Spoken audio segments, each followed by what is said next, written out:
Seeing Irvin Jones doing this, Charlie nodded in satisfaction.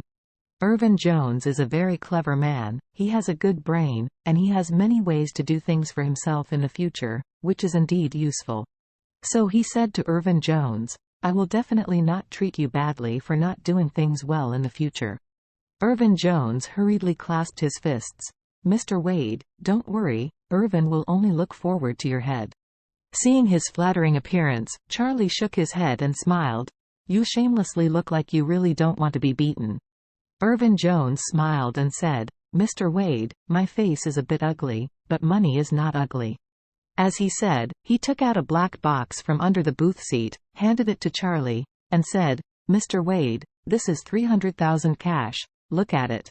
Charlie waved his hand and said, "Don't look at it, I'm leaving." Irvin Jones asks, "Aren't you going around in Antique Street?" "No more." Charlie said, 10,000 things, 9,999 fakes. What's better? Not going.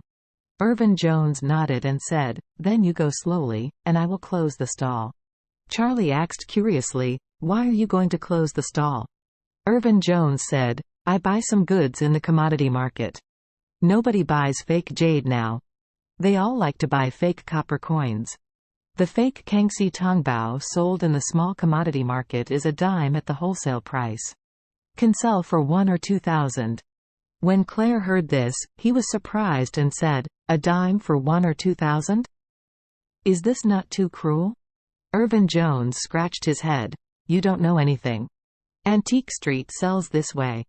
If I sell it for A, my counterparts in Antique Street will kill me." Charlie said helplessly, "Can't you do something that doesn't deceive people?" Irvin Jones said with a bitter face, "Mr. Wade, if I don't deceive in Antique Street, I will really starve to death." Charlie said helplessly, "Forget it, you can control it yourself." After that, thinking that the small commodity market was on his way home, he said to him, "You follow me, I will give you a ride." Irvin Jones didn't expect that Mr. Charlie Wade would be willing to pick him up, and immediately said excitedly, "Mr. Wade, you really give the little disciple face. Thank you, thank you." Charlie waved his hand. "Okay, stop talking nonsense. Get in the car." When the car left the Antique Street, the sky suddenly became gloomy. After a thunderstorm, there was a sudden heavy rain. The summer itself is rainy, and it rains at every turn in these 2 days, and the urban area has even been waterlogged at some places. The rain was heavy, and the traffic station on the radio reminded the car owner that the underpasses of several arterial roads had serious water accumulation and were closed. Therefore, Charlie could only choose to detour from the outskirts of the city.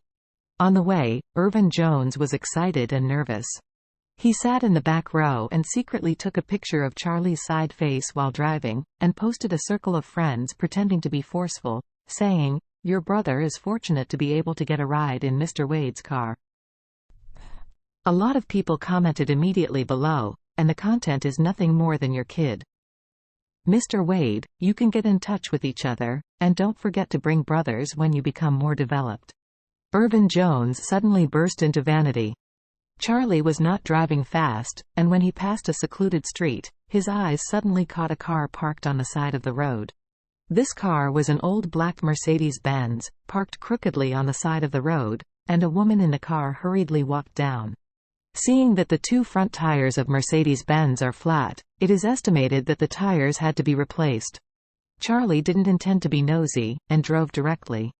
Unexpectedly, at this moment, Claire accidentally saw the Mercedes-Benz outside the window and the woman walking down the Mercedes-Benz. She was taken aback for a moment, and then she shouted, "Charlie, isn't that Elsa? Stop now." Charlie then stopped the car. Claire hurriedly took the umbrella and pushed the door to get off. Seeing this, Charlie hurriedly ran after her. "Elsa, what happened?" Claire ran to ask when she got out of the car. "Claire? Why are you here?" Elsa shivered under the rain, suddenly raised her head, just to see Claire. She looked surprised and extremely embarrassed, as if she didn't want to be seen by her girlfriends in such embarrassed manner. Claire held an umbrella for Elsa and said at the same time, "I happened to pass by with Charlie. I saw you. What's wrong with you?" Elsa said annoyedly, "Don't mention it, the company asked me to run sales and gave me a car. I came out to see the customer today. Before I could meet the customer, the tire got punctured. And I just looked at it and it seems that the other got punctured too. I'm so angry." Charlie was a little puzzled. It is normal to drive with one tire out of function to some distance. However, under normal circumstances, sharp objects such as nails or iron wires are accidentally pressed, so in general, only one tire must be punctured. If both tires are punctured at the same time, it feels a bit wrong. So he said to Elsa, "The rain is getting heavier, and it is not safe for you to stay here alone. It is better to go back to the city with our car first, and leave your car here, wait for the rain to stop and call for help to drag it back."